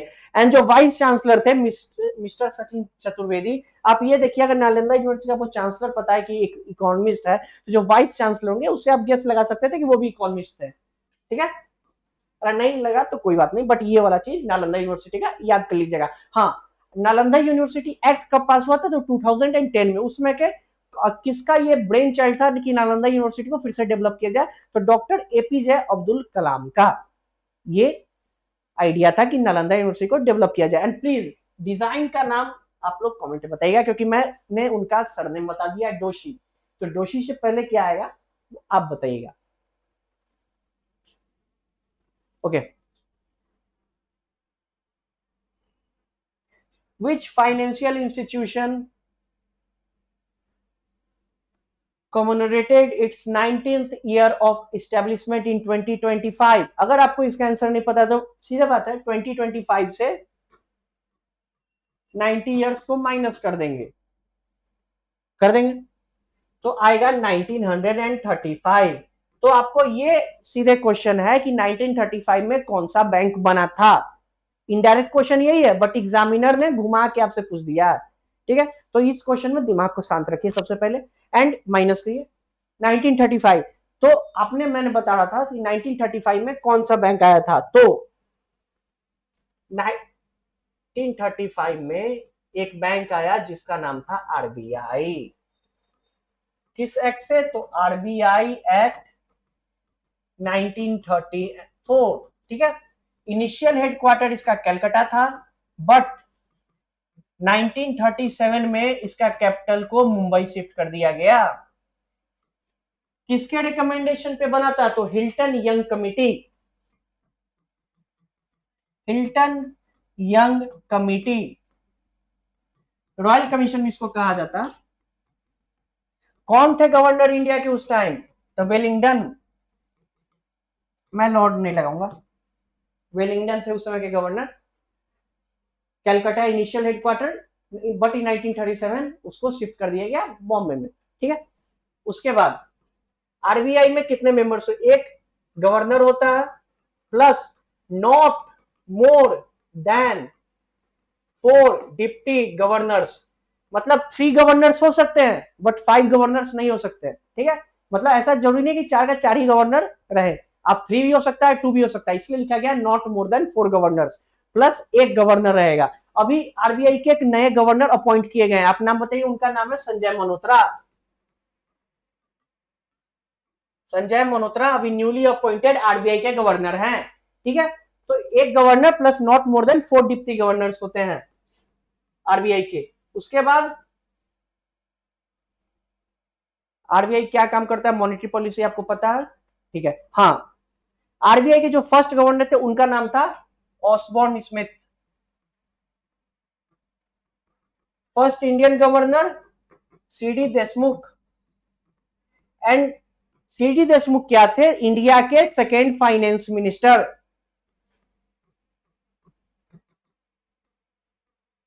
Longest serving governor Benegal Rama Rau.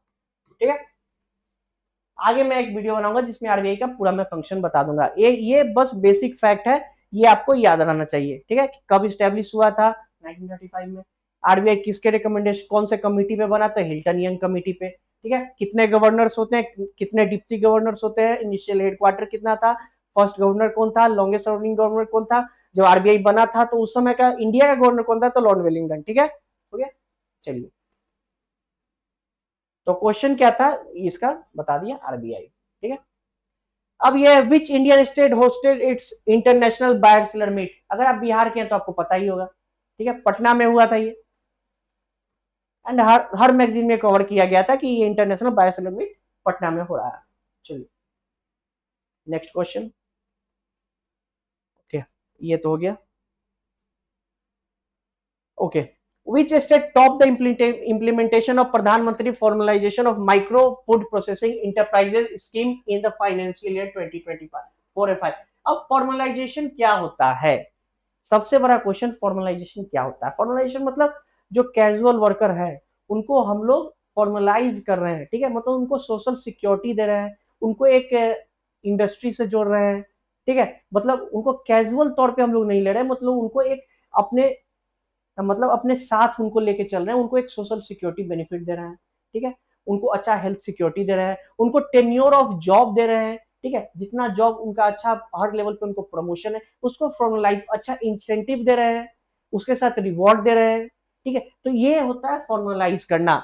ठीक है, मतलब आप उसको अपने मतलब क्या कर सकते हैं एक तरह से कि आप उसको मशीनरी के साथ जोड़ रहे हैं। ठीक है, एक ग्लोबल इकोसिस्टम के साथ जोड़ रहे हैं, मतलब एक जो कैजुअल वर्कर है जो दिहाड़ी पे काम करता है उसको आप एक मतलब जो हाई क्लास सोसाइटी हो गया, हाई क्लास सोसाइटी नहीं कर सकते, मतलब एक जो मैकेनिकल सोसाइटी आ गया, रेगुलर वर्क हो गया, सोशल सिक्योरिटी बेनिफिट हो गया, टेन्योर ऑफ वर्क हो गया, हेल्थ सिक्योरिटी हो गया, एंड उस टाइप का जॉब नहीं हुआ। ठीक है, जो आप वहां पे कैजुअल वर्कर कर रहे हैं, मतलब जितना काम करिएगा उतना ही आपको पैसा मिलेगा, उससे ज्यादा कम नहीं मिलेगा, मतलब उसको अच्छा मतलब एक अच्छे सोसाइटी में लाने का कोशिश कर रहे हैं, उसी को फॉर्मलाइजेशन कहा जाता है। ठीक है, उसको आज के जो ग्लोबलाइजेशन है उससे ऐड कर रहे हैं उसको हम। ठीक है, तो इसमें कौन टॉप किया था, तो एक फॉर्मलाइजेशन पे एक पूरा 1 घंटा का मैं आपको लेक्चर दूंगा जब क्लास होगा उसके बाद। तो फॉर्मुलाइजेशन में कौन टॉप किया था, तो देखिए अगर आपको इसका आंसर नहीं पता है, ठीक है, तो इसमें गेस कैसे लेना है, तो बीपीएससी में मैक्सिमम देखा गया है अगर आपको इसका आंसर नहीं पता है, अगर बिहार ऑप्शन में है तो आप बिहार के साथ जा सकते हैं और आपका आंसर सही होगा। 10 में से 8 से अगर आपको नहीं पता है तो ये फर्स्ट आपको अपना प्रायोरिटी नॉलेज रखना है, अगर नॉलेज नहीं है तब जाके आपको अपना गेस वर्क काम करना है। ठीक है, which operation was launched by government of India for rendering of systems of Myanmar due to earthquake। देखिए इसका ये ऑपरेशन था, ये कहां से आपको मिलेगा, पीआईबी से मिलेगा ये न्यूज। ठीक है, इसके लिए पीआईबी, तो जो हमारा मैगजीन है वो पीआईबी का न्यूज मैक्सिमम कवर करता है। ठीक है ना, तो जो बाकी सारे मैगजीन है जिसमें पीआईबी का न्यूज नहीं कवर होता है, ये क्वेश्चन आपको हमारे मैगजीन से मिल जाएगा जिसमें पूरा पीआईबी का क्वेश्चन कवर है, जितना पीआईबी का इंफॉर्मेशन है कवर है, तो ये पीआईबी का न्यूज है। तो इसका आंसर था ऑपरेशन ब्रह्मा। पर अभी जो आने वाला बीपीएससी उसमें क्या पूछ सकता है मैं आपको बता देता हूं, ऑपरेशन सिंदूर, डेट याद कर लीजिएगा 7 मई, ऑपरेशन कावेरी, सूडान वाला था ये, एंड ऑपरेशन सिंधु, ईरान से जो इवैक्यूएट किया गया था, जो ईरान से इवैक्यूएट किया गया था उसका है ऑपरेशन सिंधु। ठीक है, एंड ईरान से याद आया, ईरान का आप जो मिशन सब है वो देख लिए, ऑपरेशन सब देख लिए, तो रिवाइज करा देता हूं। ऑपरेशन मिडनाइट हैमर क्या था, तो मिडनाइट हैमर ये था कि जो पहले स्टार्ट किया हुआ था operation midnight hammer, operation rising lion and operation true promise free. तो जो ऑपरेशन राइजिंग लायन था ये इजराइल ने ईरान पे किया, अमेरिका बोला हमें भूल गए, मैं भी आऊंगा साथ में। तो ऑपरेशन मिडनाइट हैमर था, ये क्या हुआ था, ये अमेरिका ने ईरान पे किया। ठीक है, दोनों दोस्त मिलकर ईरान को मार रहे हैं। Operation rising lion Israel to Iran, operation midnight hammer America to Iran. अब ईरान बेचारा देखिए, अब देखो मैं दिखाता हूं क्या होता है। तो ऑपरेशन ट्रू प्रॉमिस ईरान ने लॉन्च कर दिया इजराइल पे। ठीक है, तो जो नजारा था सोशल मीडिया पे, जो इजराइल में जो सारे फटाके फूट रहे थे वो इसी का था, ऑपरेशन ट्रू प्रॉमिस 3 का। ठीक है, which country hosted the third central Asian youth delegation from, ये भी पीआईबी का न्यूज है, आपको मैगजीन में हमारे मिल जाएगा ये पीआईबी का न्यूज। तो किस कंट्री ने किया था, तो ये इंडिया में ही हुआ था।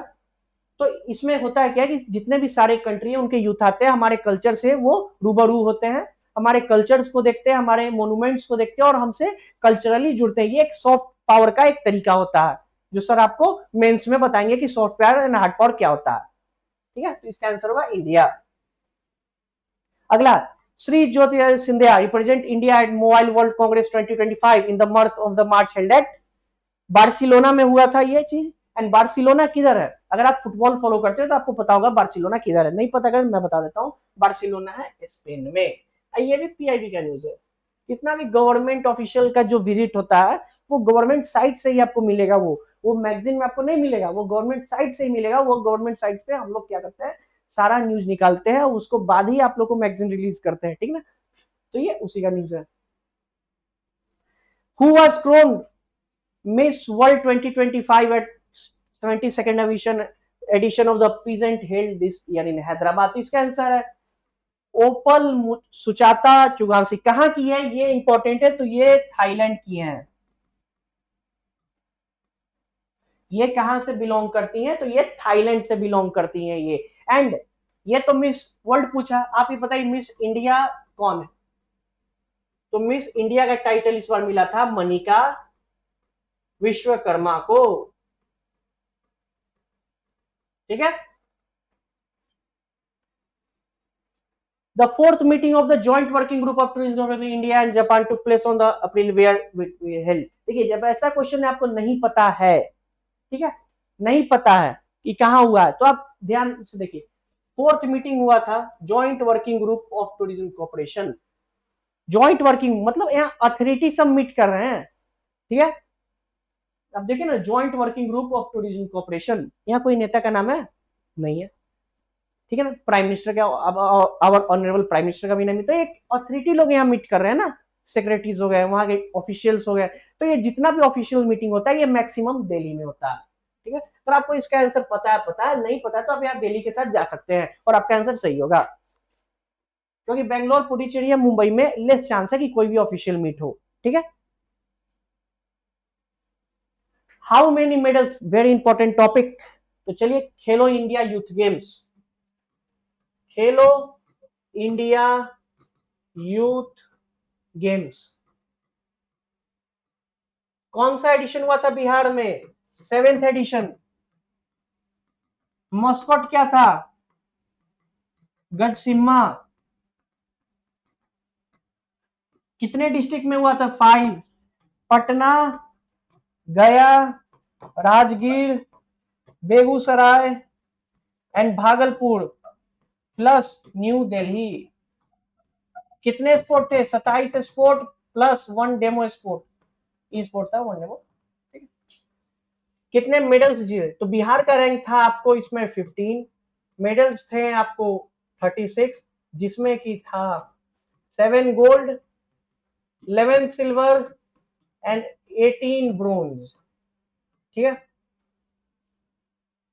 एंड इसका थीम क्या था? खेल के रंग बिहार के संग। What theme? खेल के रंग बिहार के संग।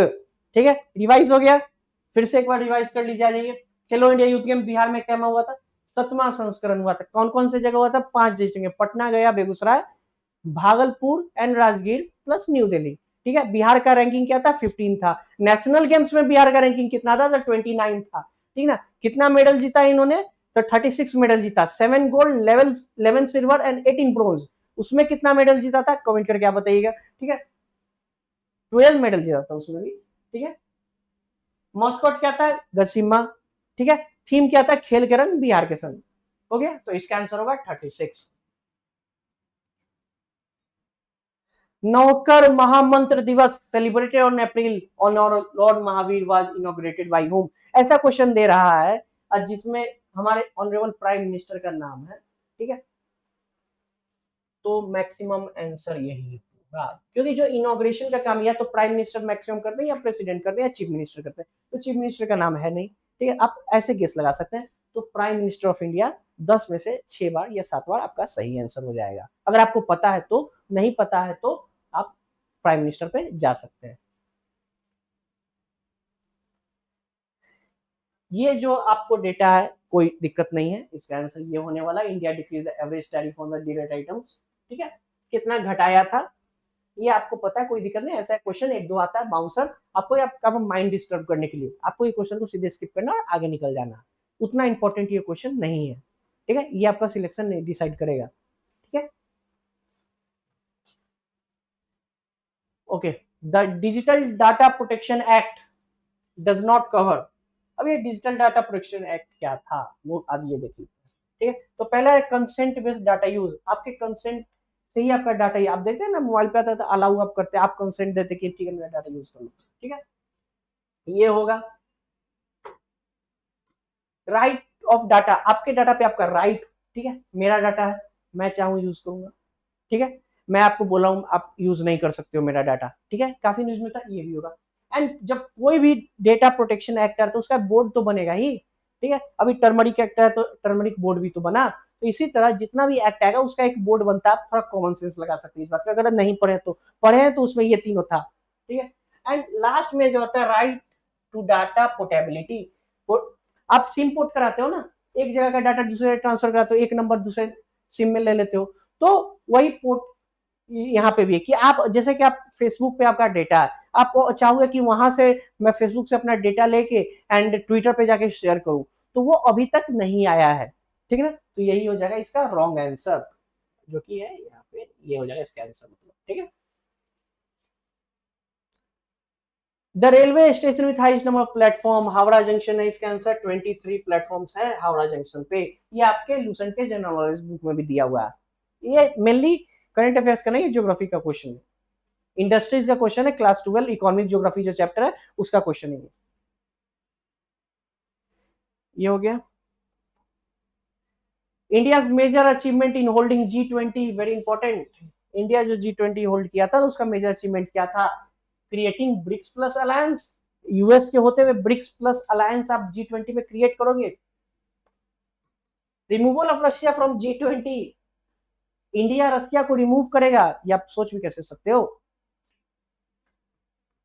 इस्टेब्लिशिंग G20 मिलिट्री विंग और अफ्रीकन यूनियन परमानेंट मेंबरशिप। देखिए, तो अगर नहीं पता है इसका आंसर तो आप जब पॉलिटी अगर पढ़े हैं, थोड़ा सा इंटरनेशनल करंट अफेयर्स पढ़े हैं, फिर भी आप ये दोनों ऑप्शन में अटक जाएगा। ऊपर वाला दोनों आप आराम से एलिमिनेट कर देगा, अगर आपको नहीं पता है तो, ठीक है, क्योंकि यूएस के होते आप ब्रिक्स प्लस बना नहीं सकते हो, ठीक है ना। Removal of Russia from G20, India Russia को क्यों हटाएगा, मैं अपने दोस्त को ही क्यों हटा दूंगा, ठीक है। तो बचा दो, इस्टेब्लिशिंग G20 मिलिट्री विंग और अफ्रीकन यूनियन परमानेंट मेंबरशिप। तो आपने अगर देखा होगा ब्रिक्स का, तो हर जगह रहा था कि इंडिया ने अफ्रीकन यूनियन को परमानेंट मेंबरशिप के लिए इनवाइट किया था और अफ्रीकन यूनियन ने ज्वाइन कर लिया था ब्रिक्स, सॉरी अफ्रीकन यूनियन ने ज्वाइन कर लिया था G20। तो ये ही इंडिया का सबसे बड़ा अचीवमेंट था कि इंडिया ने अफ्रीकन यूनियन को G20 में ऐड करवाया, ठीक है। क्योंकि इंडिया जो है आजकल ग्लोबल साउथ के लिए एक बड़ा भाई की तरह काम कर रहा है। इंडिया क्या चाह रहा है कि ग्लोबल साउथ का जो वॉइस है, ठीक है ना, ग्लोबल साउथ का जो वॉइस है ग्लोबल नॉर्थ तक पहुंचे और ग्लोबल साउथ का भी डेवलपमेंट ग्लोबल नॉर्थ के पार पे हो। तो आपका क्वेश्चन ये है कि कौन सा वो लाइन है जो ग्लोबल नॉर्थ को और ग्लोबल साउथ को डिवाइड करता है, ठीक है। आप इसका आंसर खोज के बताइएगा, कौन सा वो लाइन है जो ग्लोबल नॉर्थ को और ग्लोबल साउथ को बीच से डिवाइड करता है, ठीक है। What is the tenure of chief election commissioner, article 324, उसमें कहा गया है जो इलेक्शन कमीशन ऑफ इंडिया होगा, ठीक है, वो किसका किसका इलेक्शन करवाएगा?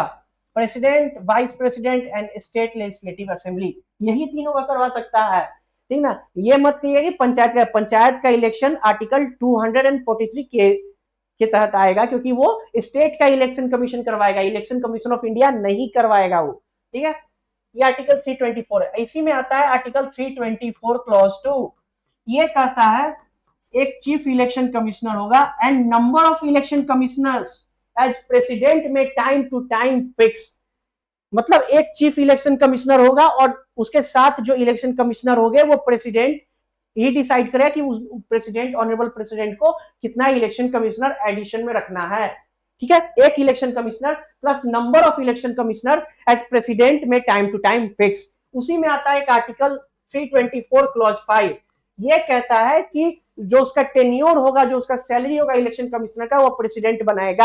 आर्टिकल नंबर 324 क्लॉज 5, इसी के तहत 2023 का इलेक्शन कमीशन लॉ बना, जिसमें कहा गया कि इलेक्शन कमीशन एक सिलेक्शन कमेटी के द्वारा रिकमेंड की जाएगी, इलेक्शन कमिश्नर जो होंगे एक सिलेक्शन कमेटी के द्वारा रिकमेंड किए जाएंगे। तो क्वेश्चन आता है वो सिलेक्शन कमेटी में कौन कौन से लोग होंगे? तो पहला उसमें होगा our honourable prime minister, second honourable leader of opposition, and third union cabinet का कोई मिनिस्टर। एंड अगर कोई वैकेंसी है इस सिलेक्शन कमेटी में, अगर यूनियन कैबिनेट मिनिस्टर नहीं है या लीडर ऑफ अपोजिशन नहीं है, फिर भी ये selection committee majority of vote से डिसाइड करके प्रेसिडेंट को नाम भेज देगी और प्रेसिडेंट उसको अपॉइंट कर देगा इलेक्शन कमीशन, ठीक है। एंड उसी लॉ के तहत यह आया था कि उसका जो एज होगा 6 ईयर और 65 ईयर्स ऑफ एज होगा। और आप ये इसका अगर आपको टाइम होगा तब बैकग्राउंड स्टोरी जानिए कि क्यों आया गया था, क्योंकि रीअपॉइंटमेंट का इशू हो गया था इलेक्शन कमिश्नर्स का, ठीक है ना, कि उनको कितना नंबर ऑफ टाइम रीअपॉइंट किया जा सकता है, इसलिए ये लॉ बना था, ठीक है। The international Ramayana conclave Colombo, ये तो काफी न्यूज में था, हमारे मैगजीन में भी आप देख सकते हैं।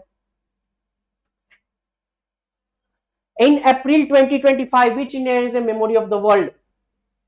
भगवत गीता एंड नाट्यशास्त्र। नाट्यशास्त्र किसने लिखा था? भरत मुनि ने। अब भगवत गीता किसने लिखा था? वेद व्यास ने। ठीक है। रामायण नाट्यशास्त्र नहीं। मेघदूतम मेघदूतम कौन लिखा? आप ये बताइएगा। कालिदास। एंड मेघदूतम क्या है? एक एग्जाम में ये क्वेश्चन पूछा था कि ये बताइए कि कौन सा ऐसा वो कालिदास का मतलब पोएट्री है जिसमें इंडिया का होल ज्योग्राफी बताया गया है। ठीक है, तो वो मेघदूतम था। इसमें इंडिया का होल ज्योग्राफी बताया गया था। ठीक है, कि कहाँ कहाँ पे हिमालयाज है, कहाँ पे रिवर्स है, कहाँ पे क्या है, ये मेघदूतम में ही बताया गया था। ठीक है। एंड थर्ड आया गीतांजलि एंड नाट्यशास्त्र। चौथा श्रीमद भगवत गीता एंड नाट्य। ये है आपका आंसर। ठीक है। द सवर्ड लैब, ये अगर एग्जाम में आ गया, या तो आपको आ रहा है या नहीं आ रहा है। इसमें ब्लाइंड गेस भी नहीं ले सकते, ना लॉजिकल गेस ले सकते हैं। ये डेट्स वाला क्वेश्चन है। ये आपको करंट अफेयर्स ये न्यूज़पेपर पढ़े उसमें से मिलेगा। या तो आप ले सकते हैं गेस या नहीं ले सकते। इसमें मैं कहूंगा, मैं रहता तो इसको स्किप कर देता। इसका आंसर होगा 31 जनवरी 2025। In the following which country dismiss the health penalty? Heath penalty, health नहीं, हीथ पेनल्टी इन दिसंबर। मतलब किसने, कौन सा ऐसा कंट्री है जिसने मृत्यु दंड को हटा दिया गया है? तो ये काफी न्यूज में था। जिम्बाब्वे ऐसा देश पहला बना है जिसने मृत्यु दंड को हटा दिया गया उसके कंट्री से। ठीक है, तो इसका आंसर होगा जिम्बाब्वे। ये तो हो गया। Which of the following bank RBI impose the for FEMA act? ठीक है, तो जो इकोनॉमिक्स का क्लास होगा उसमें मैं फेमा, एफआरसीए, ये दोनों में बताऊंगा। ये फेमा का क्या होता है? Foreign exchange management act. And फेरा क्या था? Foreign exchange regulation act. तो क्वेश्चन ये आएगा कि किसमें पेनाल्टी लगेगा और किसमें अरेस्ट होगा आदमी। ठीक है, तो अरेस्ट होगा रेगुलेशन में, मैनेजमेंट में लगेगा पेनाल्टी। मैनेजमेंट था इसलिए इन्होंने यहाँ पे पेनाल्टी लगाया। तो ये एक इशू आ रहा था, एक फाइनेंस कंपनी है, आप लोग देख लीजिएगा, मैं नाम नहीं ले सकता वीडियो में। तो एक फाइनेंस कंपनी है, उसी को शॉर्ट टर्म लोन देना था। उसी के तहत फेमा को वायलेट किया था एचडीएफसी बैंक ने एंड फेडरल बैंक ने, जिसे आरबीआई ने क्या किया कि इन दोनों पे फेमा के तहत पेनाल्टी लगा दिया था। Okay, champions trophy 20 runner up कौन था? चैंपियंस ट्रॉफी कहां होस्ट हुआ था? नॉट यूएई, पाकिस्तान में होस्ट हुआ था। ओके, उसके बाद विनर कौन था? इंडिया विनर था हमारा। रनर अप कौन था? न्यूजीलैंड रनर अप था। Man of the series Sachin Ravinder थे। Man of the match final के रोहित शर्मा थे। ठीक है, तो इसका रनर अप पूछा है तो न्यूजीलैंड। इंटरनेशनल बुकर प्राइज, अगर आप परसों का केबीसी देख रहे थे तो ये सेम क्वेश्चन वहां पे आया गया था कि बुकर प्राइज किस लैंग्वेज में लिखा गया था। तो ये बानू मुश्ताक ने लिखा था, हॉटलैम उन्होंने मिला था उनको। और ये ओरिजिनल टेक्स्ट है कन्नड़ का। ठीक है,